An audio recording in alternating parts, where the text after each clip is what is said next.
ब्रह्मा जी ने कहा, ब्राह्मण देव शिरोमणि, तुम सदा समस्त जगत के उपकार में ही लगे रहते हो। तुमने लोगों के हित की कामना से यह बहुत उत्तम बात पूछी है, जिसके सुनने से संपूर्ण लोगों को समस्त पापों का क्षय हो जाता है। उस अनामय शिव तत्व का मैं तुमसे वर्णन करता हूँ।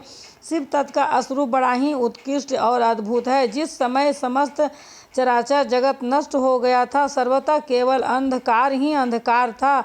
न सूर्य दिखाई देते थे, न चंद्रमा, न ग्रहों और नक्षत्रों का भी पता नहीं था। न दिन होता था, न रात। अग्नि, पृथ्वी, वायु और जल की भी सत्ता नहीं थी। प्रधान तत्व अविकृत, प्रकृति से रहित सुना आकाश मात्र शेष था। दूसरे किसी तेज की उपलब्धि नहीं होती थी।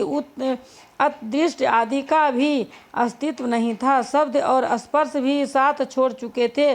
गंध और रूप की भी अभिव्यक्ति नहीं होती थी। रस का भी अभाव हो गया था। दिशाओं का भी भान नहीं होता था।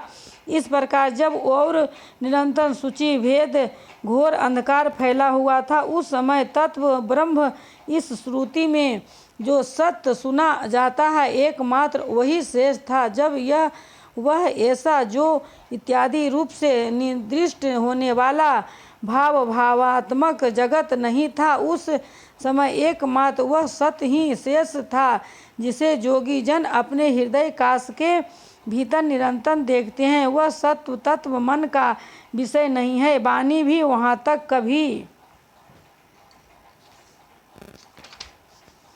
पहुंच नहीं होती। वह नाम तथा रूप रंग से भी शून्य है। वह न स्थूल है, न कृष्ण, न ह्रस्व, न दीर्घ तथा न लघु है, न गुरु उसमें न कभी वृद्ध होती है, न हर्ष। श्रुति भी उसके विषय में चकित भाव से है, इतना ही कहती है, अर्थात उसकी सत्ता मात्र का ही निरूपण कर पाती है। उसका कोई विशेष विवरण देने में असमर्थ हो जाती है। वह सत्य ज्ञान स्वरूप अनंत परमानंदमय परम ज्योति स्वरूप अब में प्रेम आधार रहित निर्विकार निराकार निर्गुण योगीमय सर्वव्यापी सबका एकमात्र कारण निर्विकल्प निराभव माया शून्य उपद्रव रहित अद्वितीय अनादि अनंत संकोच विकास शून्य तथा चिन्मय है।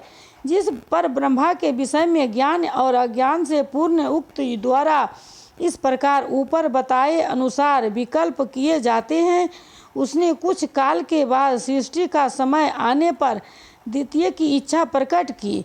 उसके भीतर एक से अनेक होने का संकल्प उदित हुआ।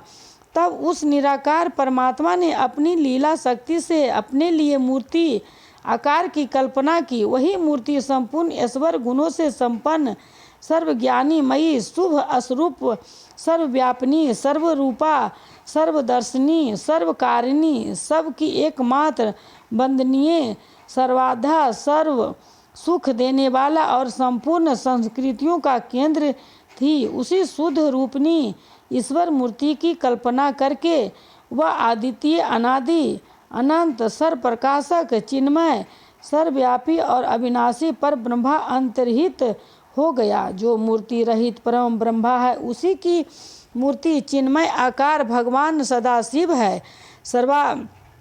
चीन प्राचीन विद्वान उन्हीं को ईश्वर कहते हैं। उस समय एकाकी रहकर स्वेच्छानुसार विहार करने वाले उन सदाशिव ने अपने विग्रह से स्वयं ही एक अस्वरूप भूता शक्ति की सृष्टि की, जो उनके अपने श्री अंग से कभी अलग होने वाली नहीं थी। उसी पराशक्ति को प्रधान प्रकृति गुणवती माया बुद्धि तत्व की जननी तथा विकार रहित बताया गया है। वह शक्ति अंबिका कही गई है। उसी को प्रकृति सर्वेश्वरी त्रिवेद जननी नित्या और मूल कारण भी कहते हैं। सदाशिव द्वारा प्रकट की गई उस शक्ति की 8 भुजाएं हैं। उस सुलभ लक्ष्मण देवी के मुख की शोभा विचित्र है। वह अकेले ही अपने मुखमंडल में सदा 1 सहस्त्र चंद्रमाओं की कांति धारण करती है। नाना प्रकार के आभूषणों उसके श्री अंगों की शोभा बढ़ाते हैं। वह देवी नाना प्रकार की गतियों से संपन्न है और अनेक प्रकार के अस्त्र शस्त्र धारण करती है। उनके खुले हुए नेत्र खिले हुए कमल के समान जान पड़ते हैं। वह अचिंत्य तेज से जगन माता है।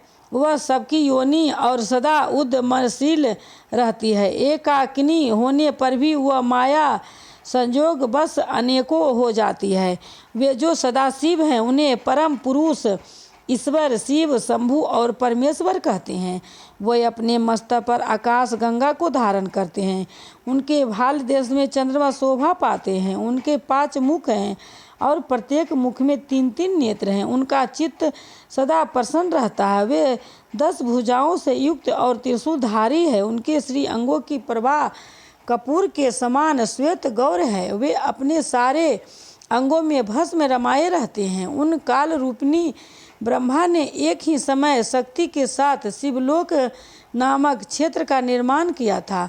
उस उत्तम क्षेत्र को ही काशी कहते हैं। वह परम निर्वाण था, मोक्ष का स्थान है जो सबके ऊपर विराजमान है।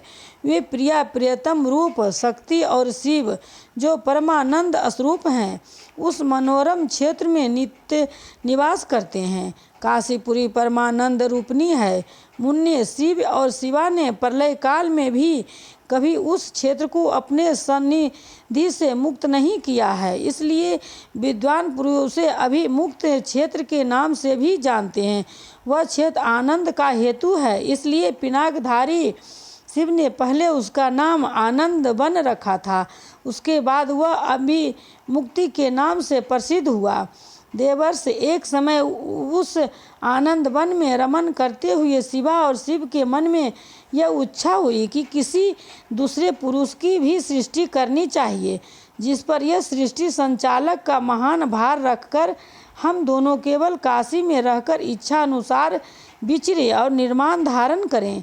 वही पुरुष हमारे अनुग्रह से सदा सबकी सृष्टि करे, पालन करे और वही अंत में सबका संहार भी करें। यह चित्त एक समुद्र के समान है। इसमें चिंता की उताल तरंगे उठ उठकर इसे चंचल बनाए रहती है। इसमें सत्गुण रूपी रत्न, तमोगुण रूपी ग्राह और रजोगुण रूपी मूंगे भरे हुए हैं। इस विशाल चित्त समुद्र को संकुचित करके हम दोनों उस पुरुष के प्रसाद से आनंद कान काशी में मुख सुख पूर्वक निवास करें। यह आनंद वन वह स्थान है जहाँ हमारी मनोवृत्ति सब ओर से सिमट कर इसी में लगी हुई है तथा जिसके 12 का जगत चिंता से आतुर प्रतीत होता है। ऐसा निश्चय करके शक्ति सहित सर्वव्यापी परमेश्वर शिव ने अपने वाम भाग के 10वें अंग पर अमृत मल दिया। फिर तो वहाँ से एक पुरुष प्रकट हुआ जो तीनों लोकों में सबसे अधिक सुंदर था। वह शांत था, उसमें सत्गुण की अधिकता थी तथा वह गंभीरता का अथाह सागर था। मुन्ने क्षमा नामक गुण से युक्त उस पुरुष के लिए ढूंढने पर भी कहीं कोई उपमा नहीं मिलती।